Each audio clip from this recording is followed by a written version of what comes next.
আজকে আমি 1 কেজি চালের এবং 1 কেজি গরুর মাংসের তেহারি রান্না করব। এই জন্য আমি 1 কেজি গরুর মাংস নিয়েছি।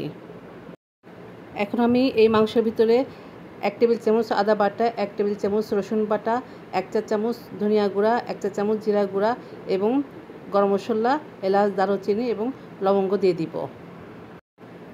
রাঁধুনি রেডিমিক্স তেহারি মশলা থেকে আমি অর্ধেক পরিমাণ মশলা দিয়ে দিব এবং হাফ কাপের চেয়ে একটু কম আমি তেল দিয়ে দিব এবং এখানে আমি 3 কাপ পরিমাণ পানি দিয়ে নাড়াচাড়া করে ঢাকনা দিয়ে ঢেকে আমি রান্না করব। মাংস কিছুটা হয়ে আসলে আমি এর ভিতরে হাফ কাপ পরিমাণ পেঁয়াজ বাটা এবং 2 টেবিল চামচ পরিমাণ কাঁচামরিচ ক্রাশ করা দিয়ে নাড়াচাড়া করে আমি ঢাকনা দিয়ে ঢেকে দেব। এদিকে আমি ব্লেন্ডারে 1 টেবিল চামচ পরিমাণ সাদা সরিষা এবং 1 চা চামচ পরিমাণ গোলমরিচ গুঁড়ো করে আমি এই মাংসের মশলার ভিতরে দিয়ে দিব। স্বাদ মতো লবণ দিয়ে নাড়াচাড়া করে আমি ঢাকনা দিয়ে ঢেকে আবার রান্না করব। এদিকে আমার মাংসর পানিটা শুকিয়ে এসেছে, আবারও সিদ্ধ হওয়ার জন্য আমি এখানে পরিমাণ মতো স্বাদ মতো লবণ দিয়ে ঢাকনা দিয়ে রান্না করব।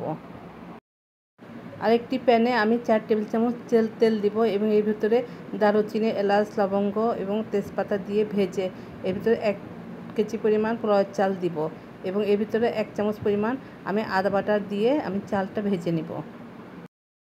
চালটা আমার ভাজা হয়ে গিয়েছে। এখন আমি এর ভিতরে পরিমাণ মতো গরম পানি অ্যাড করব। অ্যাড করে আমি 80% চাল সিদ্ধ করে নেব। পোলাওর চালটা আমার 80% সিদ্ধ হয়ে গিয়েছে। এদিকে আমার রান্না করা গরুর মাংসটা আমি ঝোল সহকারে দিয়ে দিব। দিয়ে ঢাকনা দিয়ে ঢেকে আমি রান্না করব। মাংসের পানিটা শুকিয়ে গেছে এবং পোলাওটাও আমার রান্না হয়ে গিয়েছে। এখন ভালো করে মিশিয়ে আরেকটু সফট হওয়ার জন্য আমি এটা দমে বসিয়ে দিব। নিচে একটি তাওয়া বসিয়ে আমি 15 মিনিটের জন্য দমে রেখে দিব।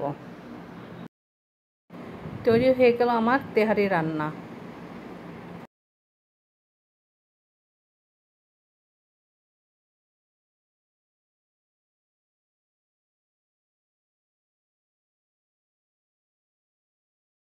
গরুর মাংসের ঝোলটা শুকিয়ে এসেছে এবং আমার চালটাও প্রায় সিদ্ধ হয়ে এসেছে। এখন আমি ভালো করে মিশিয়ে দিয়ে একদম লো হিটে আমি আরও 20 মিনিট দমে রাখবো।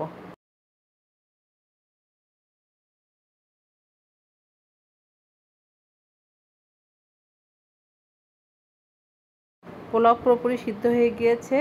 তৈরি হয়ে গেল আমার তেহারি রান্না।